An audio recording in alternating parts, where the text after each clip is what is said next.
Perdagangan internasional. Perdagangan internasional adalah perdagangan yang dilakukan oleh penduduk suatu negara dengan penduduk negara lain atas dasar kesepakatan bersama. Faktor-faktor yang memengaruhi perdagangan internasional. A. Dorongan untuk memenuhi kebutuhan yang ada dalam negeri. B. Perbedaan kekayaan sumber daya alam. C. Perbedaan selera. D. Perbedaan iklim. E.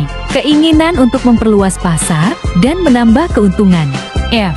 Keinginan untuk memperoleh keuntungan dan meningkatkan pendapatan negara. G. Adanya kelebihan produk dalam. H. Keinginan membuka kerjasama, hubungan politik, serta lainnya. A. Terjadinya era globalisasi. Tujuan perdagangan internasional. A. Menaikkan devisa negara. B. Memenuhi kebutuhan di negara lain. C. Memperoleh keuntungan internal dan eksternal.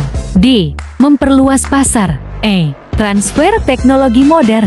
Manfaat perdagangan internasional. A. Memperoleh barang yang tidak diproduksi dalam negeri sendiri. B. Keuntungan melalui spesialisasi. C. Dapat memperluas pasar dan menambah keuntungan. D. Transfer teknologi modern. E. Mempererat hubungan antar bangsa. F. Negara semakin makmur. G. Memperluas kesempatan kerja. H. Menambah devisa negara. A.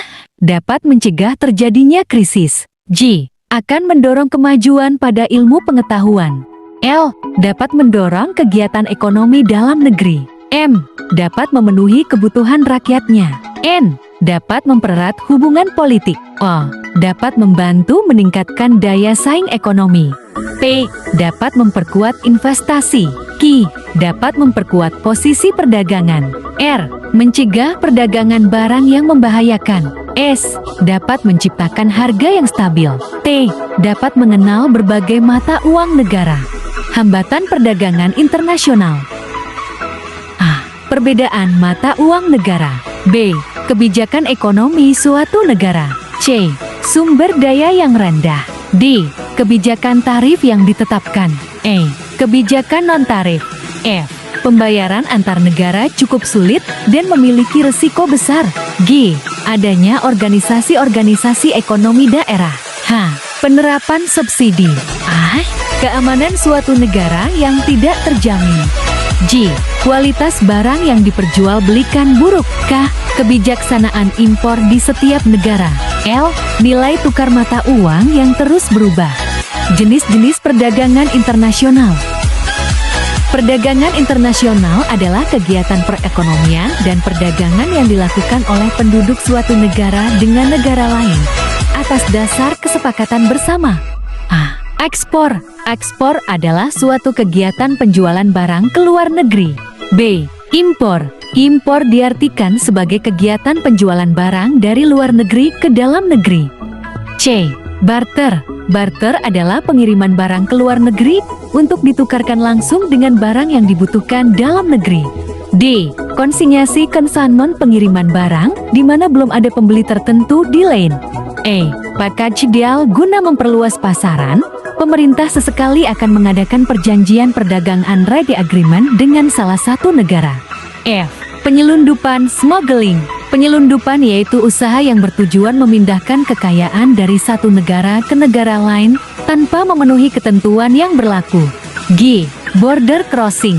Bagi negara yang berbatasan saling berhubungan, diberi kemudahan dan kebebasan dalam jumlah tertentu dan wajar. Komoditas ekspor Indonesia. Setidaknya ada 5 komoditas ekspor paling besar yang dimiliki oleh Indonesia, yaitu sebagai berikut. Komoditas ekspor. A. Produk hasil hutan. B. Kakao.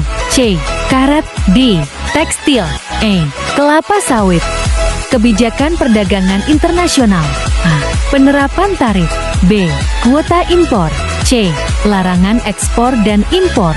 D. Subsidi. E. Premi. F. Dumping. G. Devaluasi. Teori perdagangan internasional.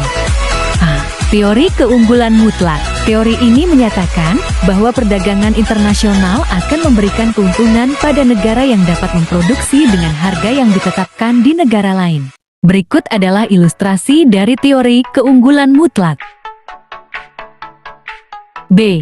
Teori keunggulan komparatif. Berdasarkan teori ini, meskipun suatu negara tidak memiliki keunggulan mutlak dalam memproduksi barang, negara tersebut dapat melakukan perdagangan internasional pada barang yang paling produktif dan efisien untuk diproduksi. Berikut adalah ilustrasi dari teori keunggulan komparatif. Karakteristik perdagangan internasional. Ciri-ciri perdagangan internasional. Menggunakan mata uang asing yang disepakati. Memiliki lingkup yang lebih luas dan tidak mengenal batas negara. Perselisihan perdagangan akan diselesaikan dengan hukum internasional. Memiliki standar mutu khusus yang harus dipenuhi seperti ISO 4000, ISO 9000, dan lain-lain. Dampak dari kegiatan ekspor. Dampak positif ekspor. 1. Meningkatkannya keuntungan. 2. Meningkatkan daya saing. 3. Membuka peluang pasar yang luas. 4. Meningkatkan nilai investasi. 5. Meningkatkan hubungan kerjasama internasional. B. Dampak negatif ekspor. 1. Menimbulkan kelangkaan barang di dalam negeri. 2. Menyebabkan eksploitasi besar-besaran sumber daya alam.